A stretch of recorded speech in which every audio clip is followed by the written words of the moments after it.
যাকাতের কাছে প্রশ্ন করেন আমরা তো বছরে যাকাত দেই, এই যাকাতটা আমরা কোথায় পাইলাম? নামাজ কোথায় পাইলাম? হে নামাজ তুমি পৃথিবীর জমিনে কবে আসলা? হে যাকাতের বিধান তুমি পৃথিবীর জমিনে কবে আসলা? হে কোরআন মাজিদ আলহামদুলিল্লাহি রাব্বিল আলামিন থেকে শুরু করেন কুল আউযু বিরাব্বিন নাস মালিকিন নাস ইলাহিন নাস মিন শাররিল ওয়াসওয়াসিল খান্নাস আল্লাযী ইউওয়াসওয়িসু ফি সুদুরিন নাস মিনাল জিন্নাতি ওয়ান নাস।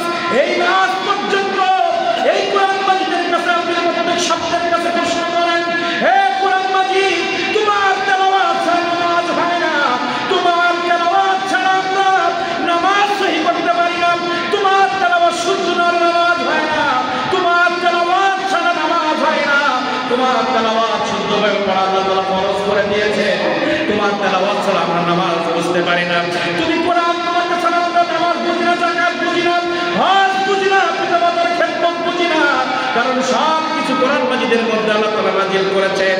এই কোরআন মাজিদকে যদি আপনি বলেন হে কোরআন তুমি পৃথিবীর জমিনে কবে আসলা, কোরআন মাজিদ বলবে বাল হুয়া কুরআনুন মাজিদুন ফি লাওহিন মাহফুজ, আমি লাওহে মাহফুজে ছিলাম, আদম আলাইহিস সালাম পৃথিবীর জমিনে আসলো, আমি কোরআন পৃথিবীর জমিনে আসতে পারি নাই, ঈসা আলাইহিস সালাম পৃথিবীর জমিনে আসছে, আমি কোরআন মাজিদ পৃথিবীর জমিনে আসতে পারি নাই, মুসা আলাইহিস সালাম পৃথিবীর জমিনে আসলেন, আমি কোরআন বাল হুয়া কুরআনুন মাজিদ আমার বাড়ি লাওহে মাহফুজে আদম আলাইহিস সালাম পৃথিবীতে আসলো, আমি আসতে পারি নাই, মুসা আলাইহিস সালাম, ঈসা আলাইহিস সালাম, লূত আলাইহিস সালাম, ইদ্রিস আলাইহিস সালাম, সুলাইমান আলাইহিস সালাম, ইব্রাহিম আলাইহিস সালাম, ইসমাঈল আলাইহিস সালাম, লক্ষ লক্ষ সাহাবায়ে কেরাম, লক্ষ লক্ষ আল্লাহর নবী দুনিয়ার জমিনে আসলো, কোরআন মাজিদ বলল আমি লাওহে মাহফুজে থেকে আসতে পারলাম না, কিন্তু কোরআন মাজিদ বলছেন কদ জাআকুম মিনাল্লাহি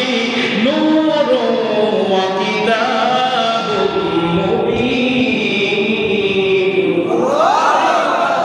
আল্লাহর কোরআন মাজিদ উত্তর দিচ্ছে কদ নিশ্চয় জাআকুম যখন চলে আসলো নূর একটা আলো আসমান থেকে মা আমিনার মাধ্যমে, আসমান থেকে ধারাবাহিকভাবে আব্দুল্লাহর কপালের মধ্যে, সেই কপাল থেকে মা আমিনার দেহের মধ্যে, মা আমিনার দেহের থেকে 12 রবিউল আউয়াল পৃথিবীর জমিনে যখন আসছে, ওই নূর যখন পৃথিবীর জমিনে আসছে, আমি কোরআন মাজিদ লাওহে মাহফুজে থাকতে পারি নাই, কদ জাআকুম মিনাল্লাহি নূর, পৃথিবীর জমিনে যখন নূর আসছে, আমি কোরআন মাজিদ লাওহে মাহফুজ থেকে পৃথিবীর জমিনে চলে এসেছি। প্রত্যেক নবীকে আল্লাহ তাআলা কিতাব দেওয়ার জন্য পাহাড়ে নিয়ে গিয়েছে, সমুদ্রের কিনারে নিয়ে গিয়েছে, কষ্ট করে করে করে করে 40 দিন 30 দিন কষ্ট করে করে সাগরের কিনারায় গিয়ে, পাহাড়ের গুহায় গিয়ে, ধ্যানের মধ্য থেকে কষ্ট করে তাওরাত, ইনজিল, জাবুর এই কিতাবগুলো তাদেরকে সংগ্রহ করতে হয়েছে।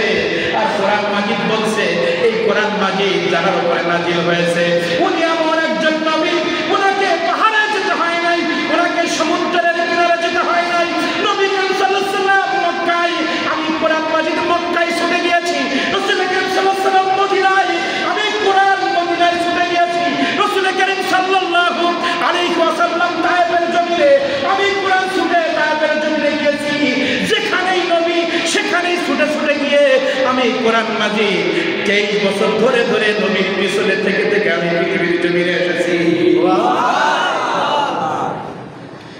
এই নবী কেমন নবী?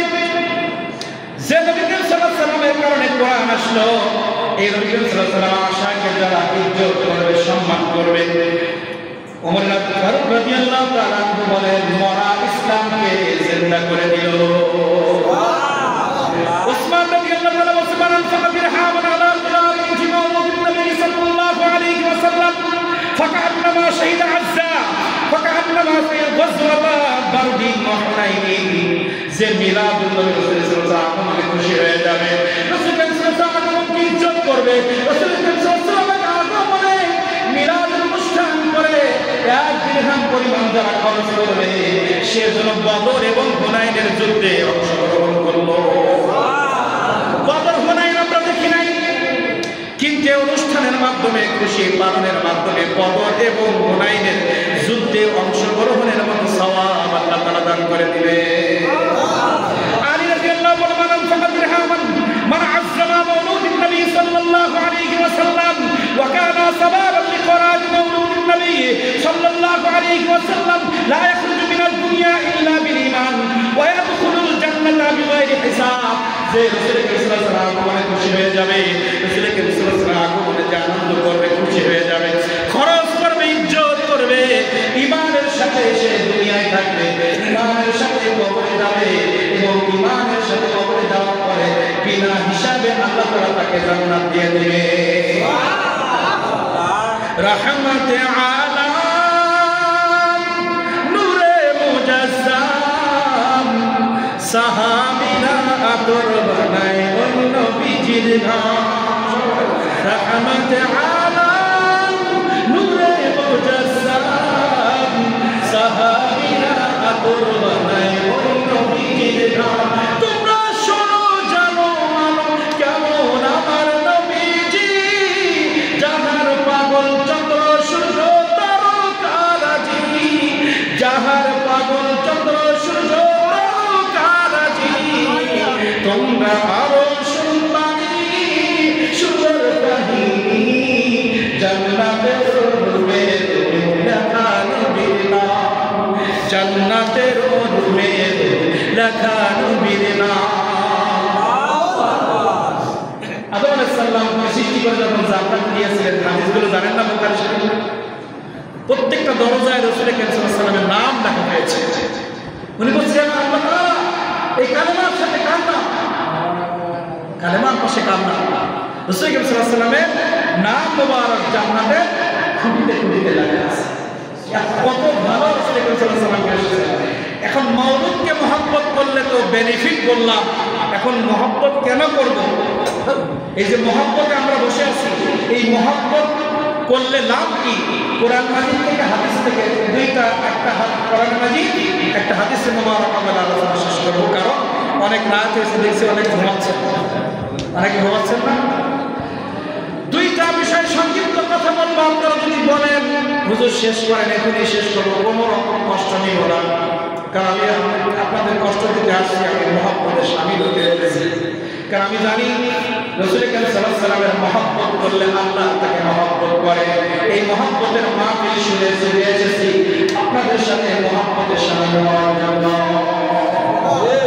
আল্লাহ রাব্বুল আলামিন সূরা আলে ইমরান করেন, আল্লাহ তাআলা বলেন কুল, হে নবী আপনি বলেন, আল্লাহ রাসূল সাল্লাল্লাহু আলাইহি ওয়াসাল্লাম বলেন ইন্নাশান কুল, হে নবী আপনি বলেন, ঈদ যদি কুনতুম পৃথিবী মানুষ চায়, পৃথিবীর মানুষের ইচ্ছা হয়, তারা যদি চায় তো আমি আল্লাহ রাব্বুল আলামিনকে তারা ভালোবাসবেন।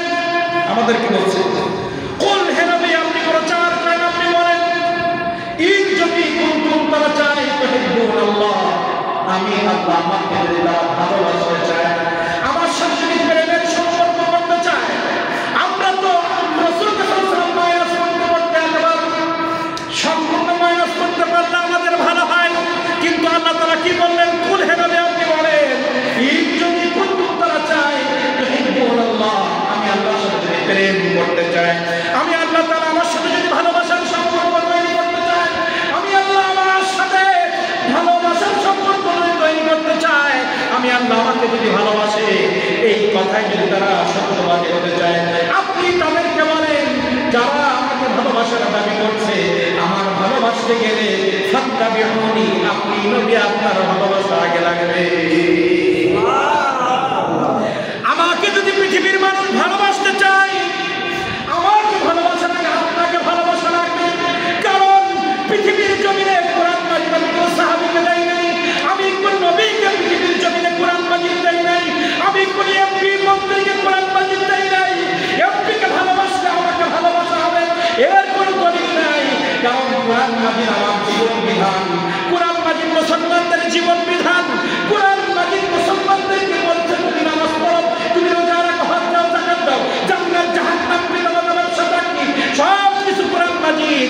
ইসলাম কোড অফ লাইফ সুন্দর করে দিনা ইন্নাল্লাহিল ইসলাম, আমি আল্লাহ আমার কাছে একটাই ধর্ম ইসলাম। এই ইসলামকে বোঝার জন্য, মুমিনকে ঈমানদার হওয়ার জন্য আমি কোরআন মাজিদ দিয়েছি। এই কোরআন মাজিদ আমি কোন নবীকে দেই নাই, কোন প্রেসিডেন্টকে দেই নাই, কোন সাহাবীকে দেই নাই, আমি কোরআন মাজিদ দিয়েছি এজন্য আমি বলতে চাই, আপনি সবাইকে বলে দিন, তারা যদি আমাকে ভালোবাসতে চায়, শব্দ একটা লাগিয়ে দিলাম, আপনার বেরোনি, আপনার অনুসরণ, আপনার অনুকরণ, আপনার ভালোবাসা যদি কোনো ব্যক্তির অন্তরে না থাকে, সেই ইমানদার হতে পারে না। আমি তাকে ভালোবাসতে পারবো না যতক্ষণ আপনার ইত্তেবা না করবে, আপনার সুন্নাতের গোলামি না করবে, আপনার ইত্তেবা না করবে। আমি আল্লাহ আমাকে ভালোবাসার দাবি আমি মানি না।